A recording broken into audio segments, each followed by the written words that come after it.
malaikatnya, kemudian dipayungi oleh para malaikat. Para malaikat ada yang ditugaskan Allah Subhanahu wa taala untuk mengelilingi dunia ini, untuk mengelilingi bumi ini. Kemudian pada saat mereka bertemu dengan majelis ilmu, ya, kata malaikat, halummu ila bu'yatikum.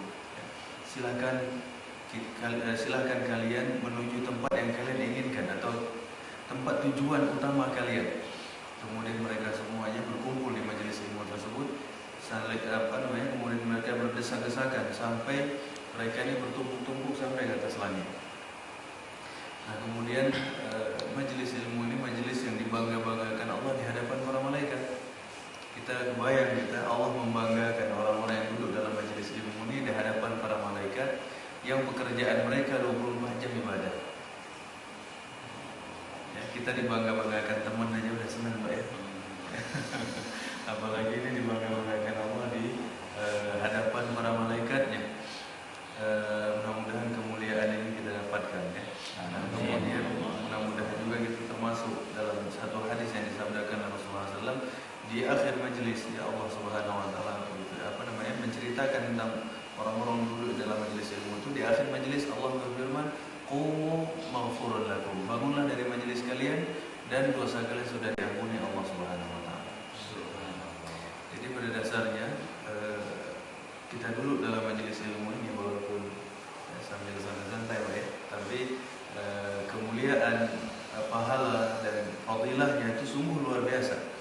Dan bahkan kita lihat ulama-ulama terdahulu mereka tidak putus-putus dalam mengajarkan ilmu ini. Bahkan mereka mengatakan kalau seandainya para raja itu tahu kebahagiaan yang ada di dalam hati kami pada saat kami duduk di dalam majelis ilmu, pastilah mereka akan berusaha untuk merebutnya meskipun harus membunuh kami. Dia bilang, kalau raja-raja itu tahu betapa bahagianya orang duduk dalam majelis ilmu itu, maka mereka pasti akan merebut kebahagiaan itu, walaupun harus membunuh kami, kata ulama. Makanya dalam hadis yang sahih Rasulullah SAW bersabda, "Majtama'a qaumun fi baitin min buyutillah." Yang tidaklah sekelompok manusia berkumpul di rumah-rumah Allah, yaqra'una kitab Allah, mereka membaca Al-Quran, wa yatadarasunahu fima bainahum, lalu mereka mengkaji sesama mereka, illa nazalat alaihim sakinah, maka Allah akan turunkan ketenangan dalam hati mereka. Ya. Wa ghasyiyatuhumur rahmah, kemudian Allah berikan rahmatnya kepada orang-orang yang duduk di majelis ilmu tersebut. Kemudian yang terakhir sebagaimana kita sebutkan tadi, wa zakrahumullahu fi man 'indah, Allah bangga-banggakan mereka di hadapan para malaikat. Nah, kita lihat diberikan tiga hal ini. Nazalat 'alaihimus sakinah, Allah turunkan sakinah, wa ghasyiyatuhumur rahmah, Allah berikan rahmah, kasih sayang Allah. Wa zakrahumullahu fi man 'indah, Allah bangga-banggakan di hadapan para malaikat. Makanya seperti Imam Nawawi rahimahullah taala, beliau punya majelis ilmu dalam sehari semalam itu 13 kali, Pak.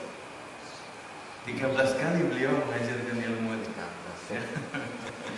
Dan maka kita lihat keberkahan Imam Nawawi, ilmu Imam Nawawi luar biasa.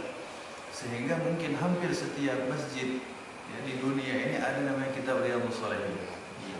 Ya, karena keikhlasan beliau di dalam menulis, ya, kemudian tawadhu beliau, akhlak beliau, keimanan beliau, ini semuanya memberikan keberkahan. Nah, sebenarnya saya sudah lama kenal dengan Pak Yudi sejak kuliah dulu. Ada berapa kali sini Pak ya? 6 bulan ya, ada 6 bulan kita sering sekali ketemu. Cuman setelah saya selesai kuliah, saya pun tidak lagi di Jakarta Selatan, aku pindah ke Cibubur. Sampai sekarang ini kemudian jarang sekali ketemu. Baru belakangan ini ada kontak-kontak nih, alhamdulillah bisa silaturahim lagi. Saya bilang sekalian buat acara duduk-duduk bareng Pak, kalau enggak enak saya datang langsung. Kalau datang nggak ada kegiatan kan gimana gitu kan, tapi kalau ada silaturahim lebih enak. Jemaah sekalian rahmati Allah, pada kesempatan kali ini mungkin kita manfaatkan waktu yang ada ini, kita membahas satu ayat yang ada di dalam surat Al-Anfal ayat 24. A'udzubillahi minasyaitonirrajim. Bismillahirrahmanirrahim. Ya ayyuhalladzina amanu istajibu lillahi wa lirrasul idza da'akum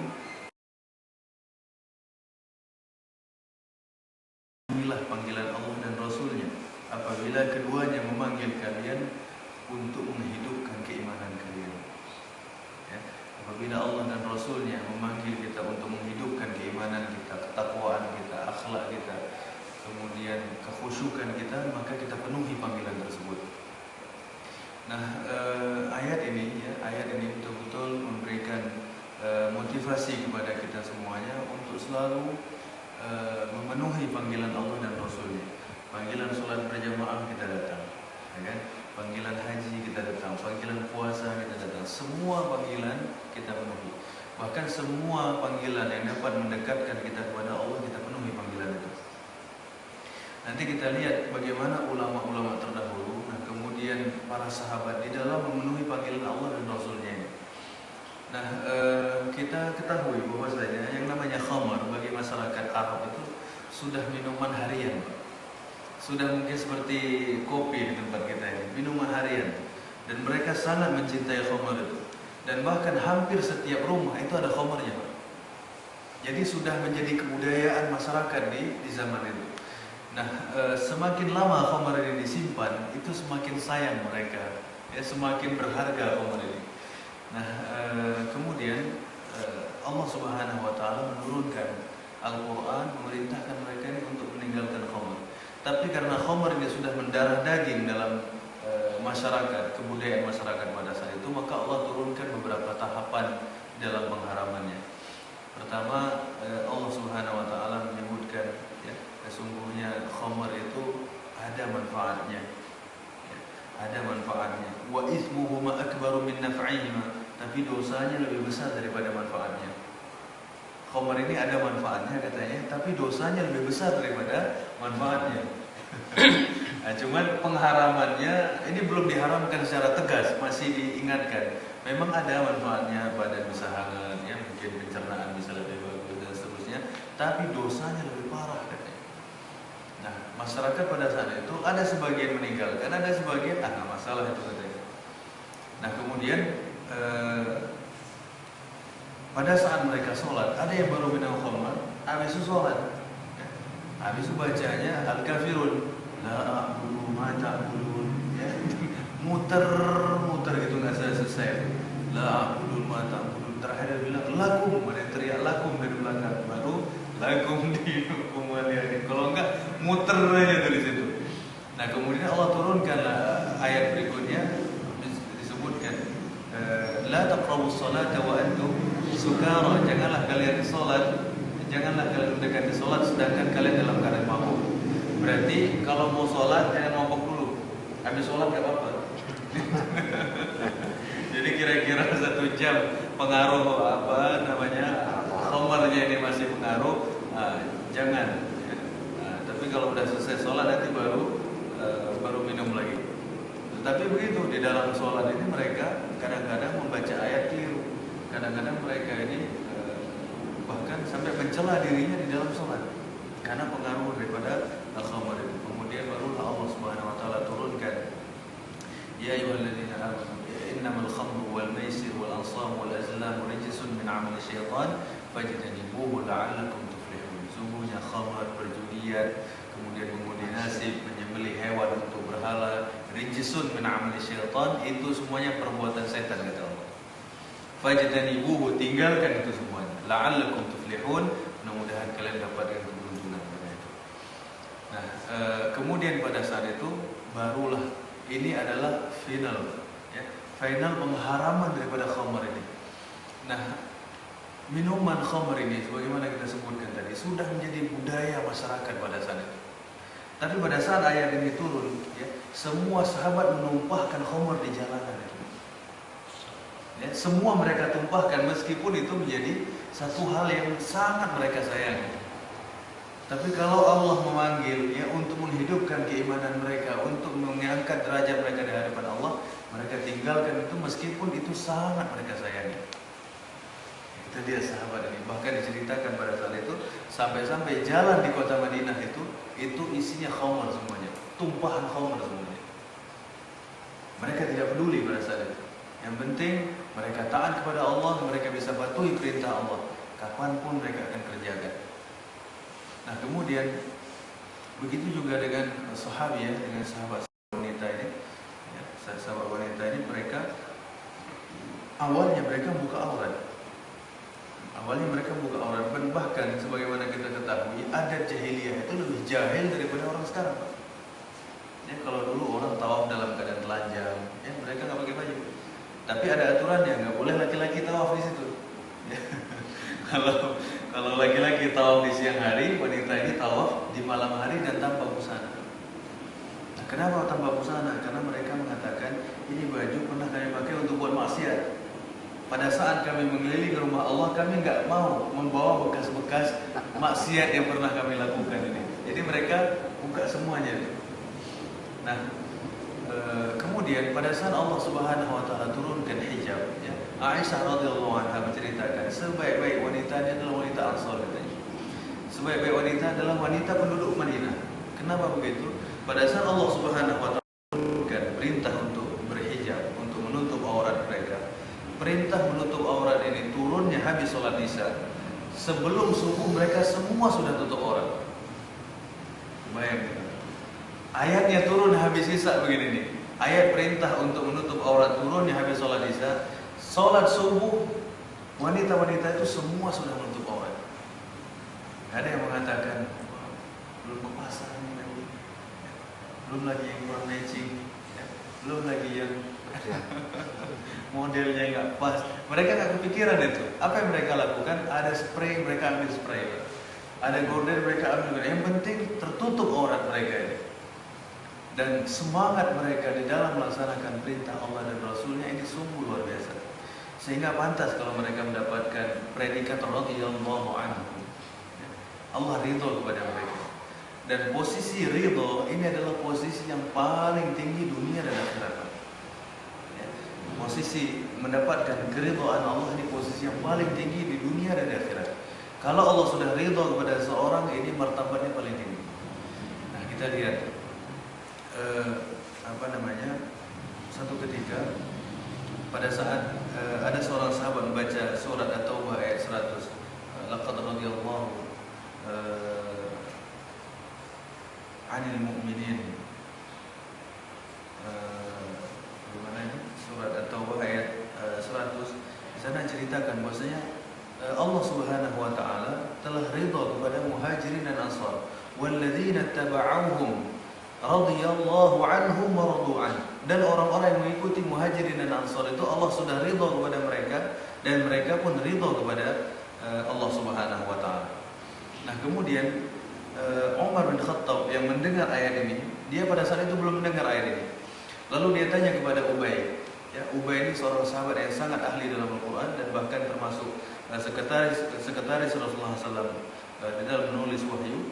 Wahai Ubay, dia bilang, apakah benar ayat ini sudah diturunkan kepada Nabi Muhammad? Kemudian pada saat itu Ubay bin Ka'ab mengatakan memang benar. Ayat ini sudah diturunkan Allah kepada Nabi Muhammad SAW. Nah, kemudian kata Umar bin Khattab, wallahi, dia bilang, demi Allah, aku tidak tahu ada manusia yang lebih mulia daripada Muhajirin dan Ansar yang hidup di dunia ini. Setelah ayat ini turun. Berarti kata-kata ridha ini derajat paling tinggi di dunia ini. Ya, derajat paling tinggi di dunia. Maka kalau ada orang mencaci maki sahabat, ya, mencaci maki sahabat ini berarti sama dengan dia mengingkari Al-Quran. Allah sudah ridha kepada Muhajirin, orang-orang yang dari Mekah dia pindah ke Madinah, dan Allah sudah ridha kepada Al-Ansar, yaitu orang penduduk asli Madinah yang membantu dakwah Rasulullah SAW. Jadi pada dasarnya kalau ada orang yang mencaci maki sahabat, itu dia mencaci maki Al-Quran, dia mengingkari Al-Quran. Nah, kemudian kita lihat dalam hadis yang diriwayatkan oleh Imam Ahmad dalam musnadnya. Jadi Allah Subhanahu wa taala mengumpulkan manusia di surga. Ini udah kumpul nih, udah masuk surga semua nih. Nah, kemudian Allah bertanya, bagaimana kalian di sini? Apakah kalian sudah senang? Allah bertanya. Kemudian pada saat itu semua manusia mengatakan, ya Allah, kami udah senang banget di sini. Semua yang pernah Engkau janjikan dalam Al-Quran sudah kami dapatkan. Semua yang Engkau janjikan lewat lisan Nabi-Mu di dalam hadis sudah kami rasakan. Semua sudah kami dapatkan. Kemudian Allah Subhanahu wa taala berfirman, mau tidak aku berikan kepada kalian yang lebih hebat daripada itu? Ya kan? Para orang-orang yang ada di surga ini merasa heran. Ini aja udah paling nikmat, kok masih ada yang lebih hebat dari itu? Nah, kemudian Allah berfirman, "Uhillan 'alaikum ghadabi." Kata Allah, aku akan ridha kepada kalian dan aku tidak akan marah kepada kalian selama-lamanya. Ya kan? Jadi aku akan ridha kepada kalian dan aku tidak akan marah kepada kalian selama-lamanya. Predikat ridha ini predikat paling tinggi. Apakah dia di dunia atau dia bilang saya nggak mau, dia bilang mau banyak mau bagaimana saya nggak mau. Ya. Nah, nama sahabat ini adalah Abu Dahdah. Nah, Abu Dahdah ini apa namanya? Di antara yang melihat kejadian ini ada sahabat namanya Abu Dahdah. Abu Dahdah diperhatiin orang punya kebun ini. Kok nggak mau ya? Heran dia gitu. Kok nggak mau orang ini? Nah, setelah yang punya kebun ini pergi, ya Rasulullah kayaknya sudah nggak punya tawaran lebih menarik daripada surga. Ya. Ke orang kalau ditawarin surga ada paling menarik mestinya, tapi bagi dia nggak menarik begitu. Nah, setelah dia pulang, dia mendekati Rasulullah. Rasulullah, kira-kira kalau saya bisa beli itu, saya dapat pohon kurma yang banyak di surga nggak? Dapat, dia bilang. Dapat Rasulullah. Jadi tawaran itu berlaku sama saya. Iya, berlaku juga. Jadi habis itu Abu Dahdah ini dia pikir-pikir, kira-kira bagaimana caranya saya bisa bujuk dia bisa jual satu aja pohon itu. Dia udah mulai mikir nih, mana harta saya nih yang bisa membuat dia kagum, ya, terkecoh dia dan bisa dia jual ini. Dia cari.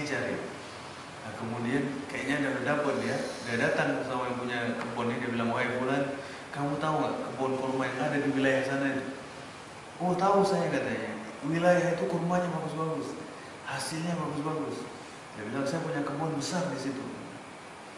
Mau tidak kalau saya berikan kebun itu kepada kamu, tapi imbalannya atau balasannya satu pohon kurma yang ada di tanah anak yatim itu. Dia bilang, kalau ini saya mau, dia bilang. Kalau banyak, ya kan? Satu kebun, ya kan? Kemudian ditukar cuma satu kebun aja.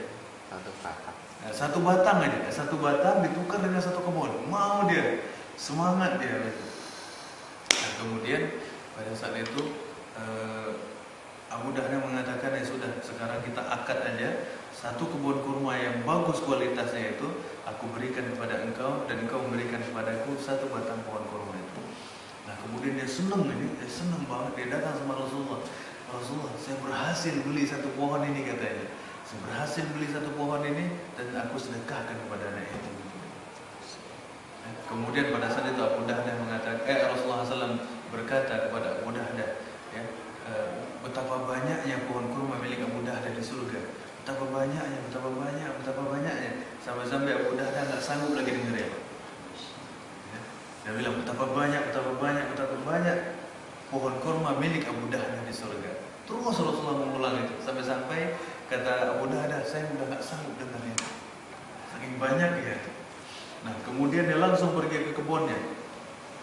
Di kebunnya ada istrinya, ada biasa yang kita gubuk-gubuk di kebun, ya. Ada simpan baju kerja, ada pacul, ada alat-alat kerja harian. Nah, kali ini Abu Dahdah agak lain dia. Dia ketok-ketok pintu kebun tuh. Dia bilang, "Ya Ummu Dahdah." Dia bilang, "Wahai istriku." Dia bilang, "Kenapa?" Dia bilang, "Kenapa nggak masuk? Saya udah jual ini," katanya. Waduh, katanya. "Saya udah jual kebun ini." "Kamu jual kepada siapa?" Dia bilang, "Bi'atuhu li Rabbil Alamin." Aku udah jual kepada Allah, Tuhan semesta alam. Dia bilang, kemudian kata istrinya apa? "Rabihal bai'u Abu Dahdah." Untung besar ini bisnis Abu Dahdah dengan Allah Subhanahu wa taala. Untung besar. Ya. Kalau kita jual sembarangan sering ngamuk nggak, Pak? Kemana rumah ini? Udah dijual, beli masjid katanya. Ngamuk istrinya kan. Tapi Abu Dahdah, Ummu Dahdah, istrinya Abu Dahdah tidak demikian. Dia bilang, jual sama siapa? Saya jual sama Allah, dia bilang. Kata istrinya, Rabihal bai'u Abu Dahdah. Bisnis Abu Dahdah dengan Allah untung besar, dia bilang. Nah, kemudian Ummu Dahdah, istri daripada Abu Dahdah, tadi dia langsung periksa saku anaknya. Dia periksa sakunya di sini. Nah, ada dia lihat kurma-kurma ini dikeluarin semua. Keluarkan, nak, ini bukan punya bapakmu lagi. Makan yang ada di dalam mulut anak dikeluarkan. Ini bukan punya bapakmu lagi, ini punya Allah Subhanahu wa taala. Bapakmu sudah jual kebun ini kepada Allah Subhanahu wa taala. Nah, kita lihat sahabat ini kalau ada peluang amal langsung kerjakan. Ya, langsung kerjakan. Nah, ini kesempatan kita ini untuk memakmurkan masjid ini. Ada kesempatan di tangan kita ambil kesempatan ini. Dan semua orang yang ikut setelah itu, insya Allah amal jariah kita semua. Insya Allah. Nah.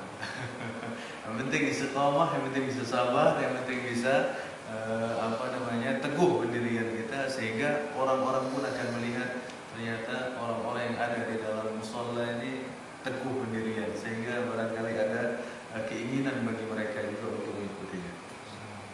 Nah, jemaah sekalian dirahmati Allah Subhanahu wa taala, inilah yang kadang-kadang Allah Subhanahu wa taala membuka pintu ibadah ini kepada orang-orang ya. Ada sebagian orang Allah buka pintu ibadah dengan mudah, tapi sebagian yang lain Allah tidak membukanya. Dan sesungguhnya ibadah ini sudah dibagi-bagi Allah ya. Ibadah ini sudah dibagi-bagi Allah seperti Allah membagi. Jadi Imam Malik rahimahullah ta'ala beliau pernah mengatakan innallaha qasamal a'mal kama qasamal arzaq. Sesungguhnya Allah Subhanahu wa taala membagi-bagi amalan ini seperti Allah membagi-bagi rezeki. Jadi ada orang ini, kata Imam Malik, dimudahkan sholat, tapi dia susah puasa. Kalau puasa sakit mah dia, Pak. Tapi kalau sholat rajin, sholat tahajud, sholat duha rajin dia. Tapi kalau suruh puasa nggak tahan dia. Ada orang ini yang rajin yang puasa, kalau suruh sholat ngantuk dia, nggak tahan dia. Ada orang ini yang ibadahnya duit. Ada kegiatan apa dia bantu. Tapi kalau suruh ikut kegiatan nggak bisa dia. Emang sudah dibagi-bagi Allah. Diberikan kemudahan rezeki oleh Allah, dia bersedekah dengan hartanya. Jangan meremehkan orang yang bersedekah dengan tenaganya. Dan orang yang bisa membantu umat ini dengan idenya, dengan pikirannya, jangan diremehkan. Karena itu semuanya sudah dibagi-bagi Allah porsinya masing-masing, dan dengan porsi itulah dia bisa mendekatkan dirinya kepada Allah dan bisa sempurna umat ini. Ya, bangunan ini kalau cuma isinya kerikil aja ambruk ya. Harus ada semennya, harus ada semuanya sehingga menjadi satu dan bagus jadinya. Nah, ini semuanya sudah dibagi-bagi Allah.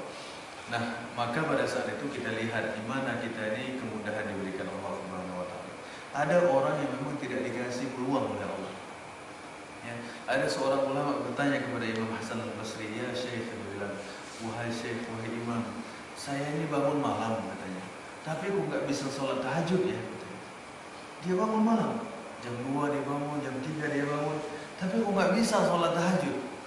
Nah, kemudian dia kata Imam Hasan al-Basri, "Qayyadatka dzunubuk." Dosa-dosamu mengikat dirimu, dia bilang. Kesalahan-kesalahan yang engkau buat selama ini mengikat dirimu sehingga engkau tidak bisa beribadah. Padahal dia bangun jam 3 udah bangun dia. Padahal waktu subuh masih ada lagi. Masih ada 1 jam lagi atau 1 jam setengah. Tapi ternyata dia tidak bisa melaksanakan sholat itu. Allah ikat dia. Nah, ini semuanya ternyata ada orang-orang yang Allah berikan kemudahan ibadah, ada juga yang ditutup pintunya ini. Nah, maka pada saat kita dibukakan oleh Allah Subhanahu wa taala pintu ibadah kita, maka kita manfaatkan waktu ini sebaik-baik mungkin. Kita raih pahala ini sebaik-baik mungkin. Dalam satu hadis yang sahih juga Rasulullah SAW menyebutkan, "Idza ahabballahu 'abdan, ista'mala." Kalau Allah senang, kalau Allah suka kepada seseorang, Allah pakai orang itu. Qalu wa kaifa yasta'milu? Para sahabat bertanya, "Wahai Rasulullah, gimana caranya Allah memakai kita ini?" Kemudian kata Rasulullah, "Yuwaffiquhu li'amalin salih thumma yaqbal." Ya, dia dimudahkan oleh Allah untuk melakukan amal soleh, lalu Allah cabut nyawanya dalam dia beramal soleh itu. Jadi Rasulullah SAW menyebutkan bahwasanya Allah Subhanahu wa taala memakai kita ini untuk ibadah. Kita dipakai RT RW udah senang, Pak. Wah, jadi pengurus RT senang, dipakai ternyata. Jadi pengurus RW senang.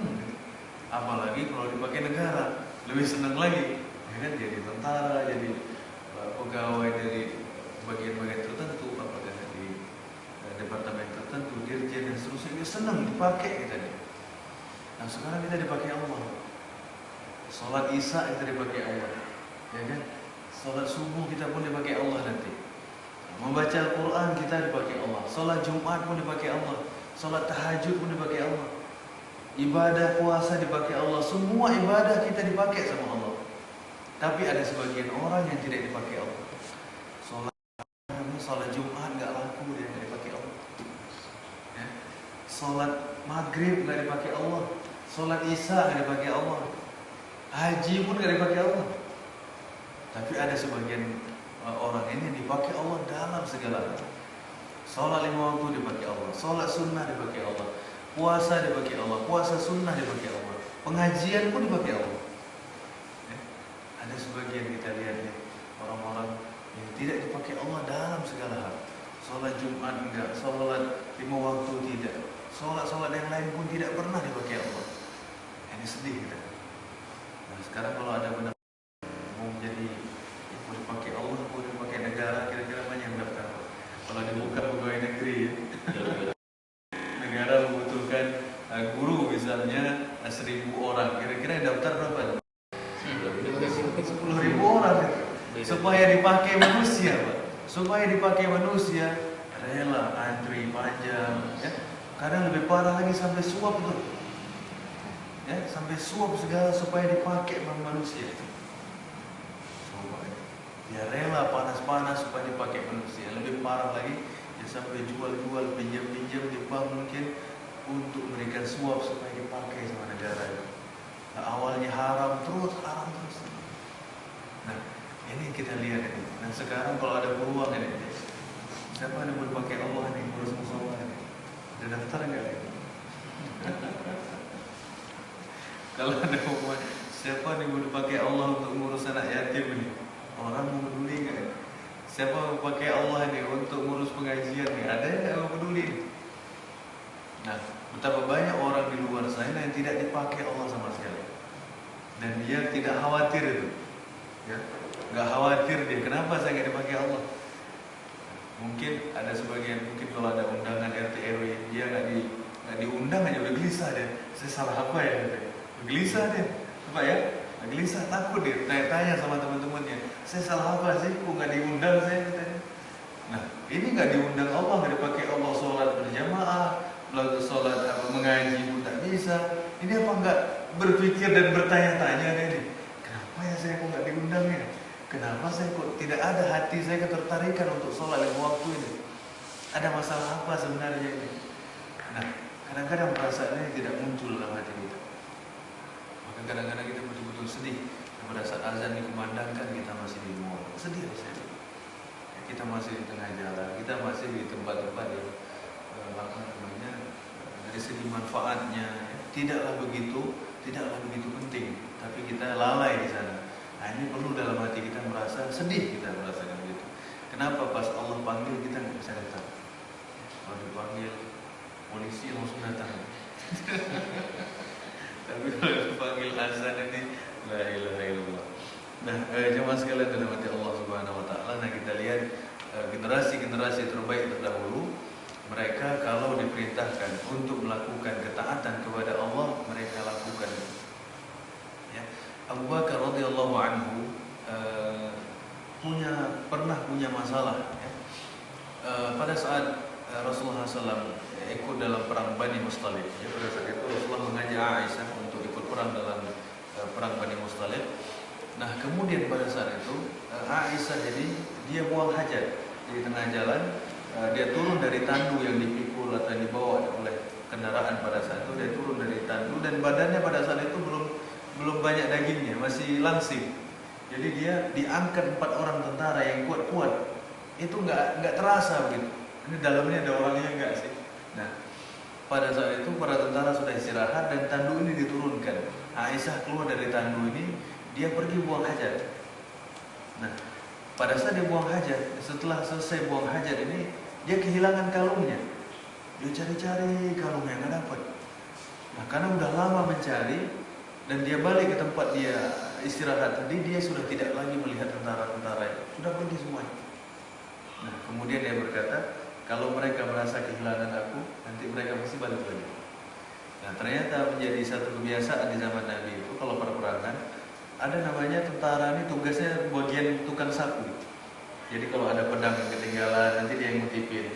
Kalau ada apa yang ketinggalan, mesti dia ngutipin. Kalau ada orang-orang yang kelelahan, nanti dia yang mengurusin. Nah, ternyata dari kejauhan, ya, sahabatnya namanya Sofwan, Safwan bin Mu'attal ini melihat ada sesosok ya, pakaian hitam yang sedang berbaring di situ karena kelelahan, dia tidur di tanah itu, dia tidur. Aisyah pada saat itu, dan dia melihat wajah Aisyah sebelum berhijab. Dia sudah tahu wajah Aisyah. Pada saat itu istri Rasulullah semua bercadar. Dia bilang inna lillahi wa inna ilaihi raji'un. Dan Aisyah pada saat itu terbangun gara-gara ucapan inna lillahi wa inna ilaihi raji'un. Lalu onta Safwan ini disuruh untuk berlutut, untuk duduk. Kemudian Aisyah diberikan isyarat untuk naik ke atas onta ini. Lalu onta ini dibawa sampai Madinah. Nah, sampai di Madinah bekerjalah ini orang-orang munafik ini. Abdullah bin Ubay bin Salul, dia bilang, anak muda, sepasang anak muda di tengah gunung sana, mestilah itu ada bapaknya ya. Mesti mereka ini melakukan hal-hal yang gak benar. Tersebarlah berita, gosip di rumah Nabi bahwasanya istri Nabi berzina, istri Nabi berselingkuh. Nah, kemudian pada saat itu sikap Rasulullah SAW kepada Aisyah sudah berubah. Ramahnya sudah tidak terlihat, kasih sayangnya sudah tidak terlihat. Bahkan Rasulullah kalau ketemu Aisyah cuma tanya, kaifatikum, bagaimana keadaan kalian, gimana keadaan kamu, sehat? Udah itu udah pergi lagi. Cuma salam, habis itu mengucapkan apa kabar, udah harus pergi. Aneh banget ini katanya. Nah, kemudian pada saat itu Aisyah sakit, pulang dari perang itu langsung sakit ya. Dan kemudian diantarlah sama pembantunya ini untuk buang hajat. Nah, pada saat selesai buang hajat, Aisyah sudah selesai buang hajat, dituntun lagi masuk ke dalam rumah. Pembantu ini seperti kesandung begitu. Lalu dia berkata, halaka Mistah, semoga Mistah itu celaka gitu. Kemudian kata Aisyah, bagaimana mungkin kamu mendoakan orang yang ikut di dalam perang Badar celaka? Mistah ini adalah sepupu daripada Aisyah, ya, keponakan daripada Abu Bakar. Dia ikut dalam perang Badar. Nah, kemudian pembantu ini berkata sama Aisyah, Aisyah, emang kamu nggak tahu kenapa rupanya? Dia bilang, saya nggak tahu beritanya. Selama ini kamu difitnah sama Safwan itu. Kamu difitnah melakukan hal yang tidak baik sama Safwan. Dan berita ini sudah kemana-mana. Dan termasuk Mistah itu, sepupu kamu itu, menyebar kabar bohong itu. Marah Aisyah, pada saat Aisyah menangis. Bahkan kata Aisyah, sampai air mataku habis. Saking sedihnya dia fitnah itu. Nah, kemudian pada saat itu Abu Bakar, dia setiap bulan dia kasih nafkah kepada Mistah ini. Setiap bulan dia kasih nafkah. Dia kasih uang belanja, dia kebutuhan sehari-harinya dikasih kepada Mistah ini. Nah, kemudian kata Abu Bakar, tega banget dia ya. Saya sudah bantu dia tiap bulan, tega-tega banget dia menyebarkan berita buruk terhadap anak saya. Abu Bakar pada saat itu marah besar. Dia bilang, wallahi, demi Allah, aku tidak akan kasih lagi si Mistah itu. Saya gak akan kasih lagi dia. Mangkel dia, Pak. Nah, kemudian pada saat itu Allah Subhanahu wa taala turunkan ya, salah satu ayat dalam surat An-Nur itu disebutkan, wala ya'tali ulul fadli minkum was-sa'. Tidak pantas seorang ya di antara kalian yang memiliki kemampuan dari segi keluasan rezeki, dia bersumpah untuk tidak memberikan kepada karib kerabat mereka. Kemudian di ujung ayat itu Allah berfirman, ala tuhibbuna ayyaghfirallahu lakum, apakah kalian tidak senang kalau Allah mengampuni dosa kalian? Jadi Allah menyindir Abu Bakar, Allah mengingatkan Abu Bakar, wahai Abu Bakar, kamu ini orang yang memiliki keluasan dalam soal rezeki. Tidak selayaknya engkau bersumpah ya untuk tidak lagi memberikan nafkah kepada saudaramu itu. Tidak layak engkau lakukan itu, wahai Abu Bakar. Engkau tidak suka kalau Allah mengampuni dosamu. Ya, jadi ditawarkan oleh Allah, Abu Bakar, kalau kamu berikan lagi, kamu maafkan si Mistah itu, nanti Allah akan ampuni kesalahanmu. Nah, kemudian pada saat itu Abu Bakar langsung merasa ini, ya, dia yang disindir nih, walaupun hatinya sakit, walaupun dia bilang apa? Pada saat itu saya mau ya Allah. Ya. Lalu pada saat itu dia bersumpah, wallahi, dia bilang, demi Allah, saya tidak akan putuskan lagi sedekah ini selama-lamanya. Langsung dia. Kalau untuk Allah dan Rasulnya langsung cepat tanggap dia. Makanya kita lihat sahabat-sahabat ini di dalam beribadah itu sungguh luar biasa. Maka kita di dalam beribadah ini contoh Rasulullah SAW ya, sebagai panutan kita di dalam beribadah. Kemudian yang kedua adalah kita lihat sahabat Rasulullah SAW bagaimana semangat mereka di dalam beribadah. Ya, meskipun demikian, dan seseorang sesemangat apapun di dalam ibadah tetap ya harus ikuti perintah Allah dan Rasulnya. Ya, nggak boleh sembarangan, nggak boleh setiap kiai buat inovasi ibadah atau Habib buat inovasi, improvisasi dalam ibadah. Nggak boleh berkreasi urusan ibadah. Ibadah ini sudah paket dari Allah dan Rasulnya. Dan bahkan Rasulullah SAW ini diutus oleh Allah untuk mengajarkan manusia tata cara beribadah. Jadi memang fungsi Nabi ini untuk mengajari manusia bagaimana cara beribadah kepada Allah. Nah, kalau manusia itu buat acara ibadah sendiri-sendiri, terus fungsi Nabi untuk apa? Kan gitu Pak ya? Untuk apa Nabi diutus? Kalau setiap orang punya kreasi ibadah masing-masing, ya Pak. Nah, orang mau semangat bagaimanapun tetap pakemnya Allah dan Rasulnya. Adakah perintah dari Allah? Adakah perintah dari Rasulullah? Kalau ada kita kerjakan, kalau tidak ya, kita takut. Kenapa? Nanti nggak ada yang ngasih pahala Pak. Walaupun nampaknya bagus, kalau nggak disuruh kan tetap nggak diterima Pak. Misalnya ada orang buat pabrik sepatu ya, kata bosnya speknya gini-gini ya, tolong buatin kayak gini. Sama karyawannya dibuatin yang lebih bagus katanya. Bos ini lebih bagus. Siapa yang suruh buat begini? Dia bilang. Saya kan suruh yang model begini. Kenapa dibuat yang begini? Kalau begini saya nggak gaji. Dia bilang. Saya mau gaji saya suruh aja. Terus kalau kita buat ibadah-ibadah sendiri, tidak disuruh Nabi, siapa yang kasih pahala? Tidak disuruh Allah, siapa yang akan memberikan pahala kepada kita? Nah makanya kita lihat Bapak-bapak sekalian, kita lihat ini ada 3 orang yang datang ke rumah Nabi itu ya. Nanya sama Aisyah, wahai Aisyah, tolong ceritakan kepada kami, tolong ceritakan kepada saya bagaimana ibadah Rasulullah itu. Ceritakan sama Aisyah ibadah Rasulullah begini, puasanya, sholatnya, baca Qurannya, diceritakan semua sama Aisyah. Nah kemudian 3 orang yang mengatakan kalau begitu ibadah kita ini dibanding ibadah Nabi nggak ada apa-apanya. Kita mau lomba di ibadah Nabi. Ya sudah dia bilang, nanti malam saya mau sholat terus nggak mau tidur saya. Ya, saya akan sholat semalam suntuk nggak mau tidur.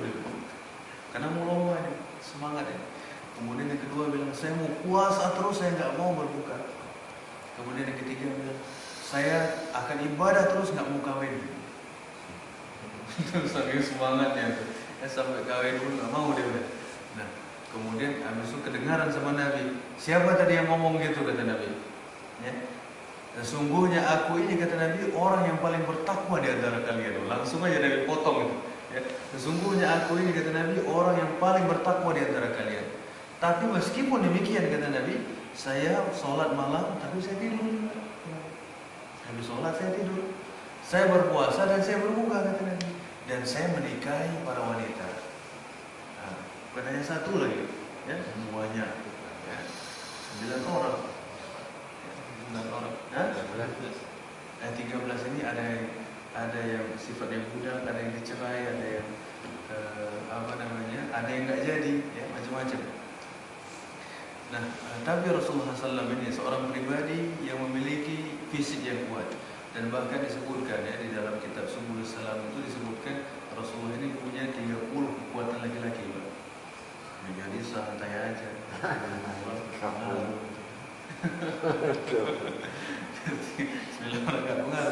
Bahkan beliau menikah lebih dari 1 itu umur berapa? Umur 51 Pak. Ini poligaminya mulainya umur 51 Pak. Jadi sebelumnya usia 25, 30, 40 itu satu. Istrinya Khadijah aja. Setelah Khadijah meninggal baru. Jadi kalau lihat, jadi kalau lihat orang umur 51 nikah lagi jangan heran. Sunnah. Nah, jadi kita lihat ini ya sahabat-sahabat ini luar biasa. Ya semangat mereka di dalam beribadah kepada Allah Subhanahu wa taala, ketaatan mereka dalam ibadah sungguh luar biasa. Jadi meskipun demikian, tetap saja ibadah ini tidak boleh ada kreasi manusia. Semua paketnya dari Allah dan Rasulnya. Bahkan kita lihat dari 3 orang ini, Pak. Niatnya baik apa tidak nih, Pak? Semua baik kan? Semuanya baik. Mau sholat, yang satu mau puasa, yang satu mau ibadah terus, nggak mau repot dengan anak istri. Tapi kata Nabi, enggak, kata Nabi. Saya paling bertakwa, kata Nabi. Tapi saya sholat dan saya tidur. Saya puasa dan saya buka. Saya menikah dengan para wanita. Kemudian di ujung hadis Rasulullah menyebutkan, "Faman raghiba an sunnati falaysa minni." Yang enggak senang sunnahku, kata Nabi, dia bukan golonganku. Berarti orang yang enggak mau kalah itu bukan golongan Nabi. Apa ini semuanya? Nah, jadi kalau ada orang mau fokus ibadah aja katanya, bahkan enggak mau menikah, enggak mau makan daging, enggak mau ini, ya.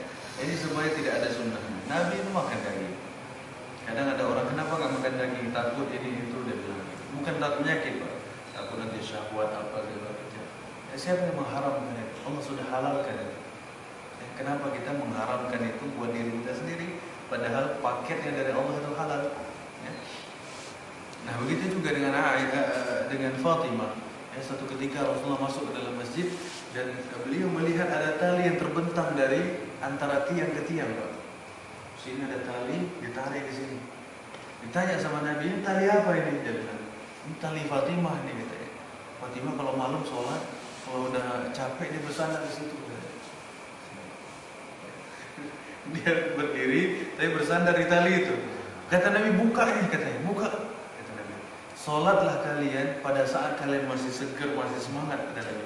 Kalau udah capek istirahat, ya, nggak usah memaksakan diri sampai pakai tali segala. Ya. Nah, jadi kadang-kadang ya niat baik itu kalau tak sesuai aturan Nabi nggak terima juga sama Nabi. Ya, pada saat itu Rasul sedang masih hidup dan beliau ingatkan itu orang-orang itu. Nah, jangan memaksakan diri, ya. Ikut bagaimana cara Rasulullah SAW mengajarkan umatnya dalam beribadah. Ini adalah cara yang paling bagus. Sehingga para ulama memberikan 2 konsep ibadah kepada kita ini. Dia bilang, yang pertama, la na'bud illallah. Kita tidak akan menyembah kecuali Allah. Yang kedua, wala na'budallah illa kama amarana bihi Rasulullah. Dan kita tidak akan menyembah Allah kecuali dengan cara yang diajarkan oleh Rasulullah. Jadi konsep kedua ini, kita tidak menyembah kecuali Allah. Yang kedua, kita tidak akan menyembah Allah kecuali dengan cara yang diajarkan oleh Rasulullah. Ini yang kita pegang konsep ini sehingga di dalam beribadah kita ini tidak bingung. Dan banyak kadang-kadang orang ada amalan ini, ada amalan itu, kita tanya, ini siapa yang suruh? Ya, ada tidak dalilnya, ada tidak perintahnya? Kalau ada, ahlan wa sahlan, kita amalkan. Tapi kalau tidak ada, tidak berani gitu. Karena konsep yang disebutkan oleh ulama tadi, rumusan yang disebutkan oleh para ulama tadi ada 2. Kita tidak menyembah kecuali Allah dan kita tidak menyembah Allah kecuali dengan cara yang diajarkan oleh Rasulullah SAW. Sampai jam berapa kita ini?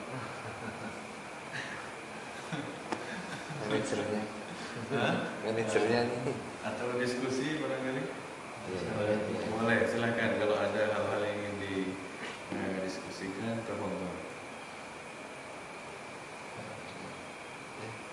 Silakan.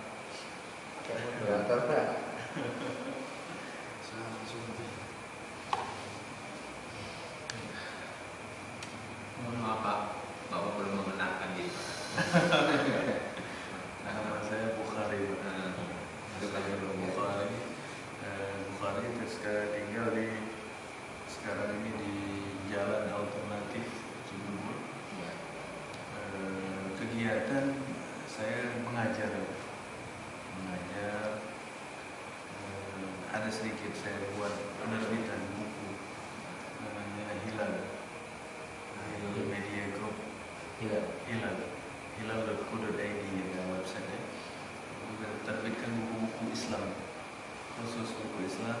Saya menulis juga sedikit-sedikit, menerjemahkan buku yang saya terjemahkan ini judulnya Rasulullah Berbagi Cerita. Jadi ada kisah-kisah yang langsung Nabi langsung diceritain, bukan dari ulama, bukan dari siapa-siapa, tapi langsung Rasulullah sendiri yang menceritakan, dan semua hadisnya sahih. Semua berasal dari hadis-hadis yang sahih. Nah, kemudian satu lagi saya tulis namanya kumpulan doa untuk ahli kubur. Kadang-kadang orang ziarah kubur ini berdoa apa gitu ya, bingung dia. Nah, ini kita kumpulkan di situ ada sekitar 50 doa dan adab-adabnya.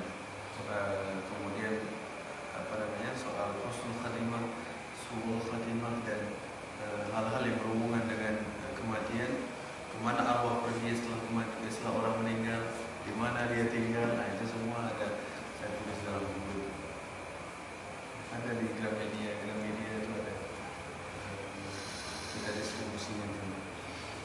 Ada rumah Quran juga kita buat di Cibubur ini untuk anak SD dan SMP, untuk anak kuliahan juga ada di Pasar Minggu. Itulah kegiatan yang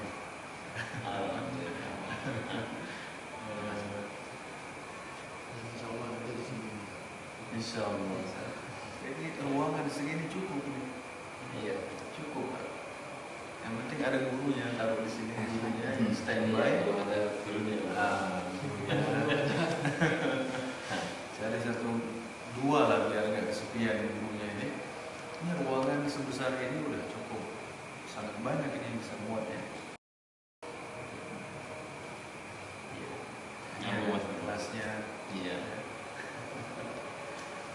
Nah, karena sekarang ini orang-orang sudah mulai semangat ya di dalam belajar Islam, sudah semangat, sehingga kalau Quran ini kita dahulukan, insya Allah yang lainnya akan mudah. Karena di Quran ini seakan-akan membuat akal manusia ini menjadi encer gitu, lancar gitu. Dan kita lihat biasanya anak yang pintar Qurannya, pelajaran yang lain tuh biasanya mengikuti bagus semuanya. Jadi seakan-akan dia berkah Quran ini. Nah, kita lihat dulu seperti Ibnu Sina, sebelum dia menjadi dokter yang hebat itu dia hafal Quran dulu. Ar-Razi ya, yang ahli Ibnu Hayyan, ahli kimia, Muslim, pertama kali belajar ilmu kimia Muslim, dia hafal Quran dulu. Semua ulama itu, ulama-ulama terdahulu, yang namanya Quran ini sebelum belajar yang lain. Nah, kalau di zaman kita nih, belajar macam-macam, terakhir baru Quran. Salah konsepnya Pak, konsepnya salah. Kalau dulu kita lihat di zaman Nabi itu, pokoknya Quran dulu, anak-anak kecil semua kasih Quran dulu. Habis itu nanti baru belajar bahasa, baru belajar hadis, baru belajar fikih. Nah, kalau Quran yang belum selesai, di zaman itu nggak boleh belajar hadis, nggak boleh belajar fikih. Nah, tapi konsep di zaman sekarang ini Quran ini taruh paling pojok. Nah, kalau ada materi di dalam rapor itu Bapak lihat, itu materi paling pojok, paling akhir itu, dan itu pun judulnya ekstrakurikuler itu. Ya Allah, sedih banget. Ya, coba kita lihat nih Pak, kitab suci bisa jadi ekstrakurikuler Pak. Mau jadi apa orangnya? Makanya kalau kita lihat generasi sahabat Nabi dulu, mereka menjadikan Quran ini segalanya. Sebelum yang lain itu Quran dulu. Bahkan sahabat-sahabat Nabi itu sebelum Quran yang bagus dilarang belajar hadis.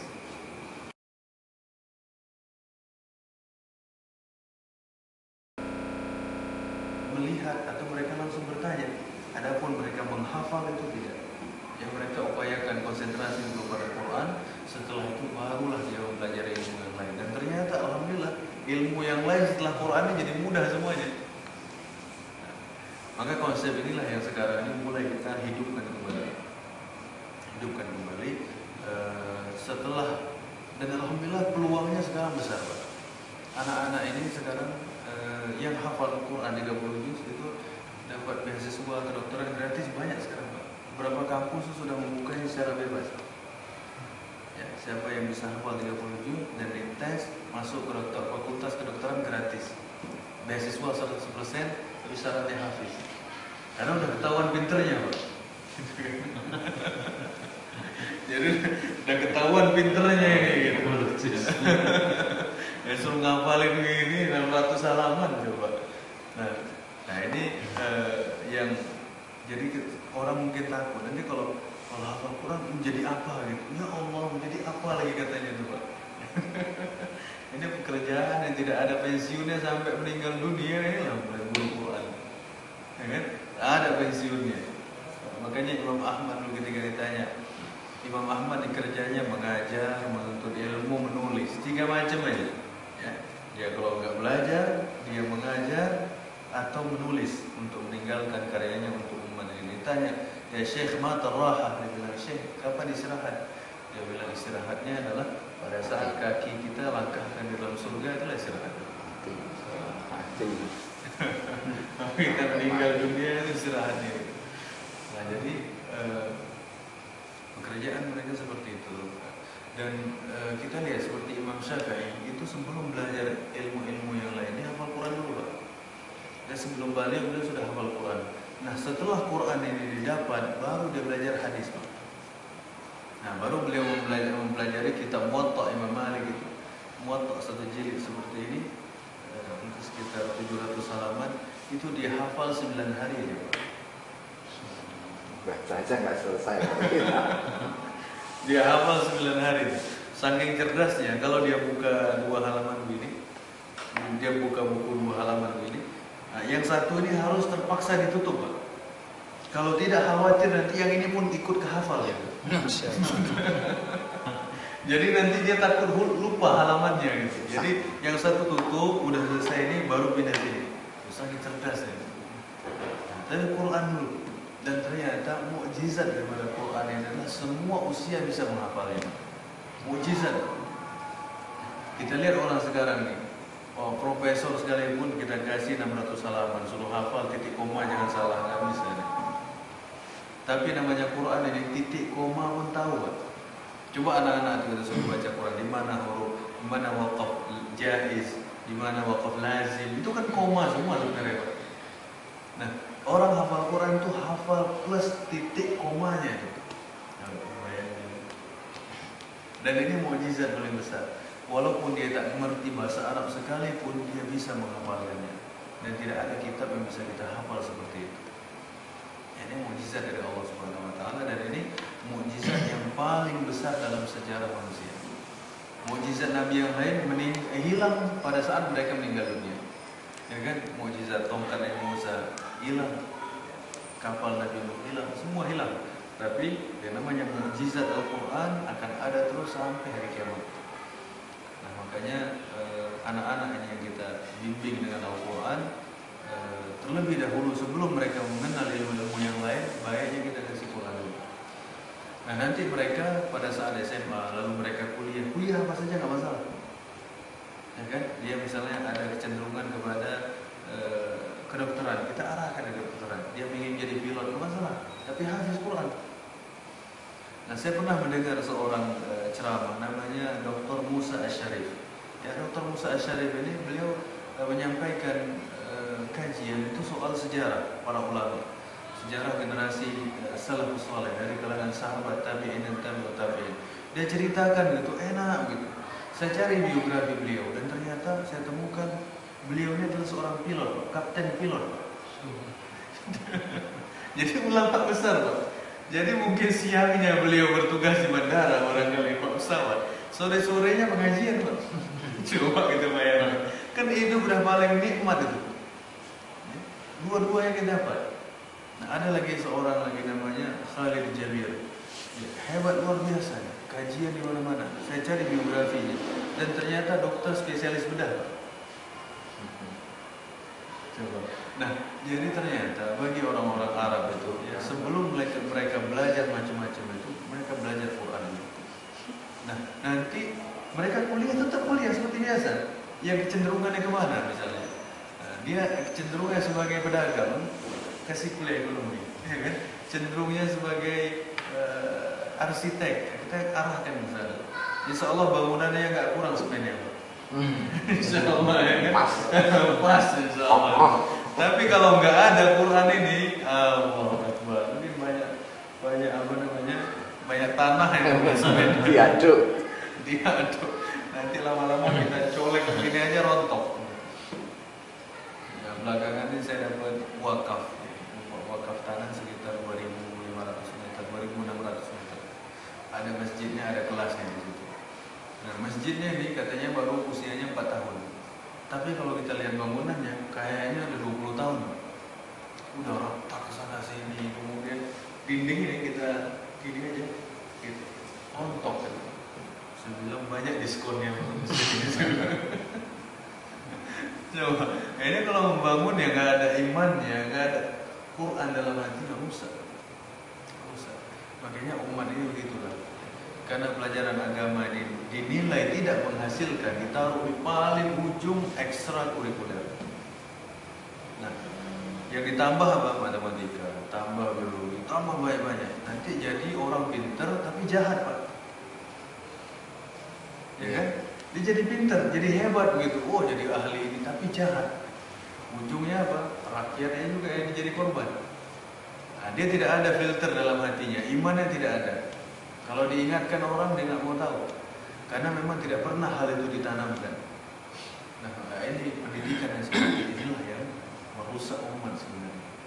Merusak umat. Orang kalau jahil, misalnya orang bodoh, tapi bodoh untuk dirinya sendiri, ini nggak begitu bahaya. Tapi kalau orang jahat, pintar, bahaya. Kena tipu terus kita, Pak. Karena pintar gitu. Orang pintar tapi jahat. Ya Allah, udah. orang. Nah, jadi ngelabuin orang aja kerjanya. Nah, jadi kalau Quran ini tidak dijadikan sebagai pendidikan utama bagi umat ini, maka kita akan rusak. Nah, alhamdulillah ya, banyak sekarang ini semua basic daripada pendidikan ini harus Quran. Dan ternyata alhamdulillah luar biasa. Dan anak-anak kita ini insya Allah punya kemampuan lebih. Mungkin kita lihat di Hafiz segala macam di acara tahfiz.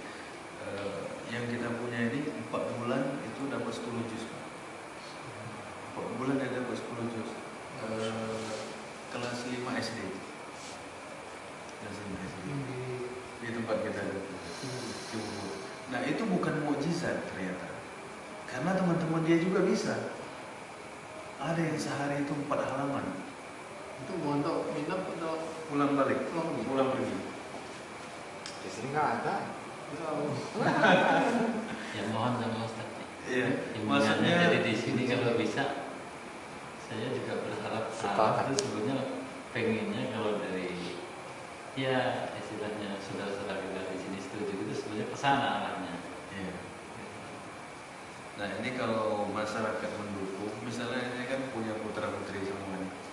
Anak-anak kita dulu, nah, nanti begitu dapat 1 juz atau dapat setengah juz diujikan, diundang semua, diujikan di hadapan umum. Senang anak-anak itu dan menjadi motivasi bagi orang tua yang lain untuk mendatangkan anaknya ke sini. Nah, jadi trik yang kita buat adalah setiap dapat 1 juz kita undang wali santri dan tetangga-tetangga kita suruh uji di hadapan umum itu. Masya Allah, habis itu membludak orang datang. Semuanya mau titip sampai ditolak-tolak sama dia. Di sini soalnya juga jauh Ustaz. Ke Ustaz Yusuf Mansur jauh. Oh iya. Jadi sini mah belum ada rumah tahfiz. Ada di mohon bimbingannya ke depan nanti. di Nah, Mata. Mata. Baru 3 bulan Mata. Persyaratannya. Enggak. Ya, yang 3 bulan 10 juz. Mata. Nah, mungkin kadang ada orang yang orang tuanya tidak siap dipesantrenkan atau anaknya yang tidak siap. Tapi kalau pulang hari kan agak pagi pulang atau habis asar sampai Habis asar. maghrib, itu bisa dapat. Anak saya itu cuma 2 ayat 3 ayat, masih 5 tahun, 2 ayat 3 ayat. Tapi alhamdulillah udah dapat dari An-Naba itu sudah sampai Al-Insyiqaq, masih 5 surat. An-Naba, Nazi'at, At-Takwir, Al-Mutaffifin. Panjang-panjang itu dan alhamdulillah bisa lancar lagi. Artinya itu bukan mukjizat, Pak. Semua anak sebenarnya bisa. Cuman sekarang ini porsi Qur'annya dikasih paling ujung, paling terakhir, ustadznya nggak datang gitu. Waduh, cocok. Sini langkah itu ya. Ini yang Pembimbing. Nah, kesian ya, kesian. Pembimbing yang perlu disiapkan pembimbing. Dan bahkan menjadi kebudayaan bagi orang Palestina sekarang itu. Ya, dia bilang ini kebudayaan mereka. Aib katanya kalau di rumah itu tidak ada yang hafiz dia bilang. Jadi setiap rumah tuh harus ada perwakilan hafiznya minimal satu, sehingga mereka menjadi kebiasaan bagi mereka. Setiap rumah mesti ada yang hafal Qurannya. Ya mudah-mudahan nanti semakin menjamur nih, semakin menjamur. Nah setelah mereka memiliki pemahaman tentang Quran ini baik, nah nanti tinggal kita arahkan, kita lihat kecenderungan anak kita ini, kelihatannya dia cocok nih menjadi arsitek nih. Sudah nggak masalah, kita arahkan dia sekolahnya di urusan arsitek ini. Atau dia kecenderungan menjadi pilot, menjadi dokter. Nah nanti kita akan temukan di berbagai profesi kerja ini ada orang-orang soleh. Iya. Nah, ini yang kita sebenarnya inilah dakwah. Syukur bisa pegang Ya. kendali. Iya. Syukur-syukur kalau direkturnya pula dia. Ya itu pegang Nah, kendali. Nah, seperti kemarin di acara di salah satu perusahaan apa ini kemarin. Nah saya tanya, ini kajian ini siapa yang memulai? Dia bilang sebenarnya sih direkturnya katanya. Hebat juga ini direkturnya. Katanya direkturnya orang mana? Direkturnya alumni Mesir. Dia bilang, Masya Allah, mantap. Direkturnya alumni Mesir. Jadi nggak selalu orang belajar Quran itu harus jadi kiai, nggak selalu gitu. Quran untuk pribadi masing-masing, dan kalau bisa diajarkan alhamdulillah. Ya, seperti orang tadi itu, sehari-hari dia bekerja sebagaimana profesi dia, tapi setelah itu dia mengamalkan Quran ini. Tetap profesi sebagai guru Quran nggak boleh lekang gitu. Ya, nggak boleh lepas dari pribadi dia itu. Jadi dimanapun dia berada, dia selalu mengajarkan Quran. Nah, maka kalau kita lihat orang-orang Arab itu, kalau kita tanya kerajaannya apa, saya ada kenalan, ini betul-betul teman ini. Saya tanya, antum buat kerjanya? Dia bilang saya seorang konsultan bidang hukum. Terus apa lagi? Dia bilang, saya ahli ruqyah. Jadi kalau pengacara ahli ruqyah itu kan mantep. Jadi kalau kliennya agak nyeleneh gitu kan, tinggal dibacain aja keluar setannya. Jadi dia bilang dia punya kantor 2 lantai, yang bawahnya untuk konsultasi hukum, di atasnya untuk ruqyah. Dia kasih websitenya, saya bisa cek gitu. Dan dia ada rekomendasi ulamanya juga. Nah, dulu dia setiap tahunnya ke Indonesia dia. Nah, nanti orang-orang di sana itu namanya hafal Quran dalam berbagai bidang ada. Dan alhamdulillah sekarang ini kita lihat di perkantoran luar biasa. Semangat orang untuk kembali kepada Al-Quran, belajar Islam ini luar biasa. Jadi paket pelajar kita apa? Yang mana dulu? Yang mana dulu? Dari mana mulai? Yang kita pernah ilmu yang wajib dipelajari di antara 3 ya Ustaz ya. Quran, Sunnah, dan Falak itu barangkali itu yang utamanya dari Quran dan dari ini barangkali menjadikan sebuah motivasi atas penyampaian Ustaz ini. Silahkan Mudah-mudahan nanti silahkan request bisa ya kita harapkan hari kita bisa terwujud. minum. Mudah-mudahan cuma membimbingnya barangkali Ustaz yang di sini yang ini membimbing. Mungkin kalau ini mungkin di dekat sini nggak ada, kalau barangkali ada gurunya, ustadznya yang bisa mengurus. Memang harus direncanakan tuh. Ya, ini kan harus ada metode Ustaz ya. Oh iya. Metode khususnya bagaimana. Nah, Alangkah indahnya kalau metode nanti saya bisa ajak kawan di sini. iya, ya itu Kasih terutama itu arahan gitu. Iya. Kalau kita ada ini metodenya bagaimana nanti barangkali itu juga menjadi sebuah ini ya modal utama. Nah nanti kita ada program-programnya, mungkin nanti kapan saya bawa atau saya kirim email. Ada bentuk programnya dan targetnya, usianya juga. Misalnya usia 5 tahun sampai 8 tahun. Termasuk yang udah pensiun mungkin saya udah pensiun Pak. Iya, kalau Kalau tadi saya bilang Kalau sama dia, dulu belajarnya terlambat, sekarang baru mau mulai, ini berharap-harap juga. Saya ada Itu ngaji, ekstrakurikuler itu tadi Pak.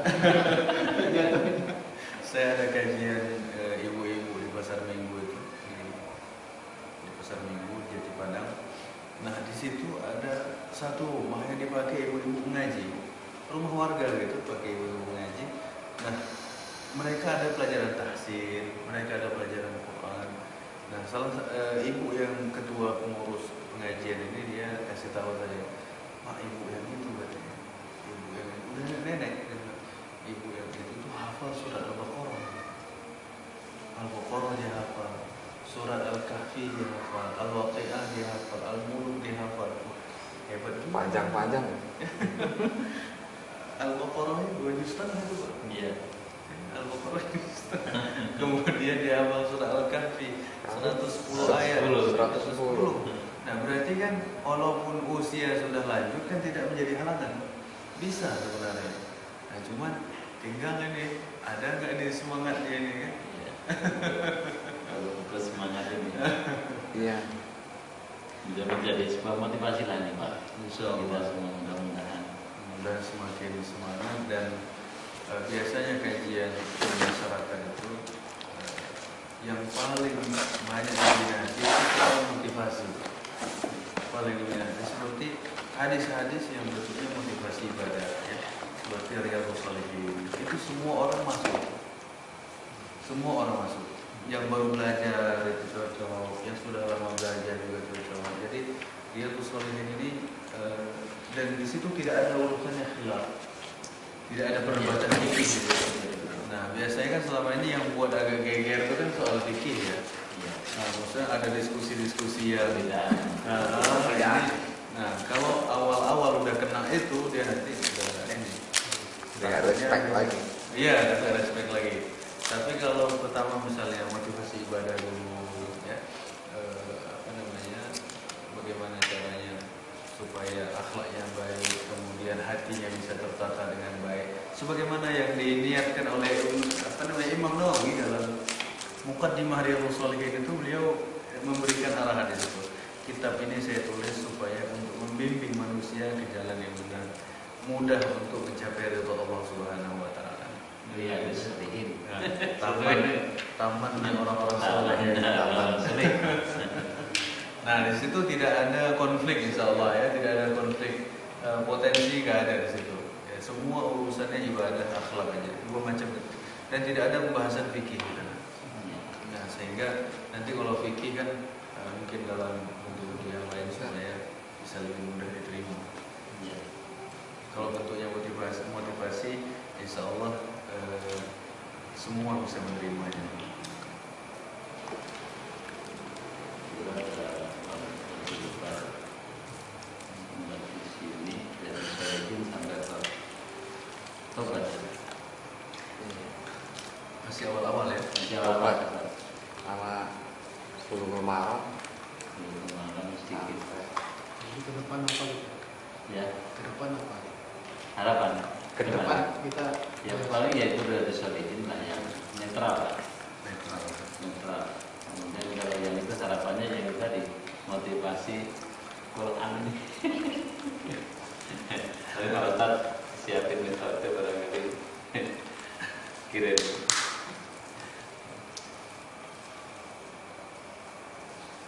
Qurannya Sebenarnya taksin ya Pak Ustaz ya.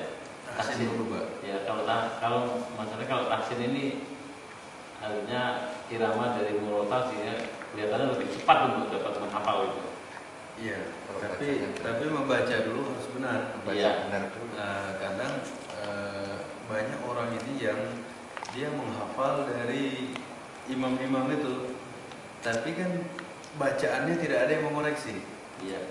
Nah, Kadang-kadang mendengarkan, dihafalkan. iya.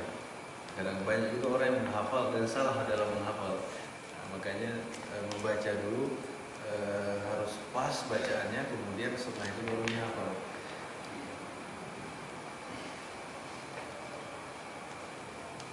Kalau saya itu kan lagi closing sekolah yang ada marhatnya itu untuk kelas SMP. Kira-kira rekomendasinya? Apa tetap? Oke, kalau jadi buka di sini kan nggak usah mikir-mikir ya apa. Ustaz Yusuf ini dekat dengan Yusuf Ustaz Yusuf Mansur. masuk. Ada maharnya. Ada teman saya juga sih pengajar. Mungkin dekat dengan Tangerang. Iya. Masuknya ke dalam di Ketapang. Jauh juga masuknya.